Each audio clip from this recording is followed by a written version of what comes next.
40 गावात शेतकऱ्यांचा रास्ता रोको. नागद रोडवरील कृषी उत्पन्न बाजार समितीसमोर शेतकरी कामगार पक्षाच्या वतीने आज रास्ता रोको आंदोलन करण्यात आलं. अमेरिकेतून येणाऱ्या कापूस व सोयाबीनवर 0% आयात शुल्कामुळे भारतीय शेतकऱ्यांचे नुकसान होत असल्याचा आरोप करत तातडीने हे शुल्क रद्द करण्याची मागणी करण्यात आली. तहसीलदारांना निवेदन देऊन शासनाने निर्णय मागे घ्यावा, अन्यथा तीव्र आंदोलन छेडण्याचा इशारा शेतकऱ्यांनी दिला आहे. यावेळी भारतीय शेतकरी कामगार पक्षाचे जिल्हा चिटणीस गोकुळ पाटील, त्रिदल सेना प्रमुख व माजी सैनिक आबा गरुड, श्री शेख, जिल्हा अध्यक्ष शेतकरी कामगार चंद्रकांत ठाकरे, मराठा सेवा संघ जिल्हा अध्यक्ष गणेश भोई, जमेल शेख, भगवान रोकडे, विशाल पाटील, योगेश्वर राठोड, भूषण माळी, सीताराम राठोड, बळीराम राठोड मोठ्या संख्येने आदी शेतकरी उपस्थित होते. आपल्या विरोधात टॅरिफ लावलाय, मग त्याच्या विरोधात आम्ही किती लावायला पाहिजे होता?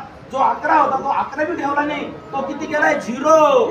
त्या 0चा परिणाम काय होणार आहे? तुमचा जो काही कापूस येणार आहे अमेरिकेतला, ऑस्ट्रेलियातला, तो येणारा कापूस त्या ठिकाणी काय होणार आहे? कमी भावाने, आपल्यापेक्षा कमी भावाने जिनिंगवाल्यांना मिळणार आहे आणि जिनिंगवाले तो कापूस घेतील, आपला घेणार नाही. त्याचा परिणाम कोणावर होणार आहे? आपल्या शेतकऱ्यांवर होणार आहे, लक्षात घ्या. आणि म्हणून आमचा भारतीय शेतकरी कामगार पक्ष हा नेहमीच शेतकऱ्यांच्या बाजूने लढताना दिसतोय. हेच मी तुम्हाला या ठिकाणी सांगणार.